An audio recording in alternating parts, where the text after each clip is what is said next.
आज हम एक ऐसी कहानी में उतरने वाले हैं जिसमें 5000 साल पुरानी संस्कृति, एक बहुत ही रहस्यमयी समुद्री जीव और आज का एक बड़ा संकट, सब एक साथ उलझे हुए हैं।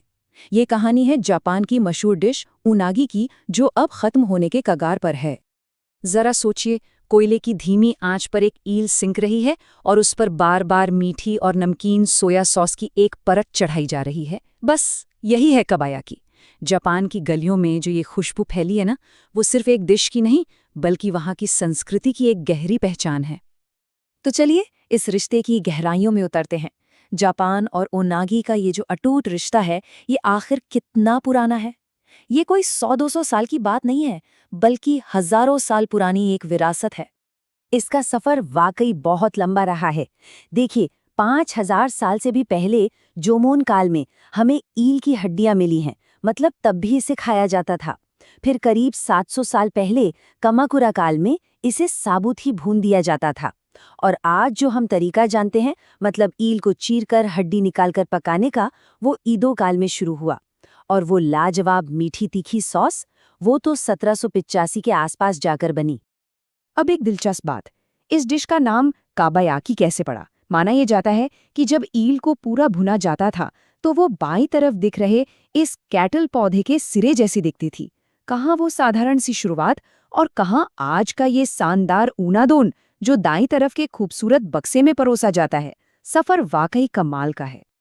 तो चलिए अब खाने की प्लेट से हटते हैं और सीधा समुद्र की गहराइयों में चलते हैं, इस कहानी के असली हीरो से मिलने, जापानी ईल, जो एक महायात्री है। ये कोई मामूली मछली नहीं है।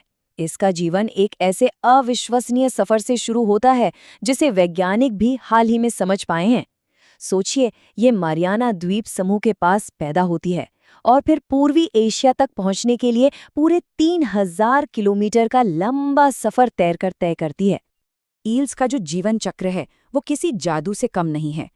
अंडे से निकलकर ये एक पारदर्शी पत्ते जैसे लार्वा में बदलती है, फिर छोटी सी ग्लास ईल बनकर पूर्वी एशिया पहुंचती है। इसके बाद नदियों में 5 से 15 साल येलो ईल बनकर गुजारती है और फिर सिल्वर ईल बनकर वापस उसी गहरे समुद्र में अंडे देने लौट जाती है। एक अद्भुत कायापलट। लेकिन अब यही अद्भुत जीव और इसके आसपास बनी पूरी की पूरी संस्कृति एक बहुत बड़े तूफान का सामना कर रही है। एक ऐसा तूफान जो कई खतरों से मिलकर बना है।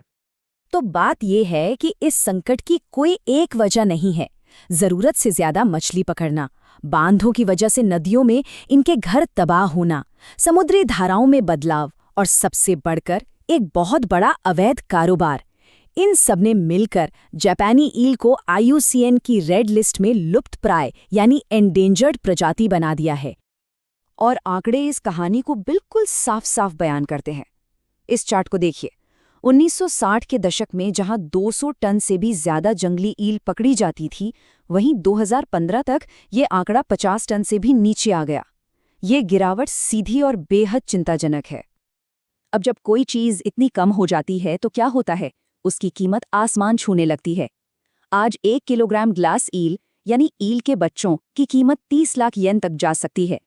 इसी वजह से ये दुनिया के सबसे कीमती व्यापारिक जीवों में से एक है। और जाहिर सी बात है, जब किसी चीज की कीमत इतनी ज्यादा हो तो काला बाजार तो पनपेगा ही। यही पैसा बड़े पैमाने पर अवैध शिकार और तस्करी को हवा देता है, जो संरक्षण की हर कोशिश पर पानी फेर देता है। और जापान, जो ओनागी का सबसे बड़ा उपभोक्ता है, अपनी जरूरतें पूरी करने के लिए काफी हद तक आयात पर ही निर्भर है। ये चार्ट देखिए। 2013 में जापान की आधी से ज्यादा सप्लाई आयात से आई थी। मतलब साफ है, ये सिर्फ एक जापानी मुद्दा नहीं रहा, ये एक जटिल अंतर्राष्ट्रीय समस्या बन चुका है। इस भारी मांग को पूरा करने के लिए काबायाकी बनाने का जो पारंपरिक तरीका था, वो अब एक विशाल औद्योगिक एक्वाकल्चर में बदल गया है। लेकिन इसमें एक बहुत बड़ी मुश्किल है। ये सारे के सारे फार्म आज भी पूरी तरह से जंगली ग्लास ईल को पकड़ने पर ही निर्भर हैं। तो सवाल ये उठता है कि जब ये प्रजाति और इससे जुड़ी संस्कृति विलुप्त होने की कगार पर है, तो इसे बचाने के लिए आखिर किया क्या जा रहा है? समय के खिलाफ ये दौड़ कैसी चल रही है? कोशिशें कई मोर्चों पर एक साथ हो रही हैं। जापान, चीन और दक्षिण कोरिया जैसे देश मिलकर कोटा तय कर रहे हैं। स्थानीय स्तर पर नदियों में मछली सीढ़ियां बनाकर इनके रास्ते खोले जा रहे हैं। और हाँ, अंडे देने वाली सिल्वर ईल को पकड़ने पर पाबंदी लगाई जा रही है। लेकिन असली उम्मीद विज्ञान की एक बहुत बड़ी चुनौती में छिपी है। उनागी के एक स्थायी भविष्य की जो चाबी है, वो है इसके प्रजनन के रहस्य को सुलझाना। इसी को पूर्ण एक्वाकल्चर कहते हैं। मतलब लैब प्रयोगशाला में अंडे से वयस्क ईल तैयार करना, ताकि जंगली ईल को पकड़ने की जरूरत ही खत्म हो जाए। देखिए, वैज्ञानिकों को 2010 में एक बहुत बड़ी कामयाबी मिली थी, जब उन्होंने पहली बार लैब में ईल का पूरा जीवन चक्र पूरा कर लिया। लेकिन उस कामयाबी को एक फैक्ट्री के पैमाने पर दोहराना, यानी व्यावसायिक उत्पादन करना, अब तक की सबसे बड़ी और सबसे मुश्किल पहेली बनी हुई है। तो आखिर में हम सब इसी एक सवाल पर आकर रुक जाते हैं।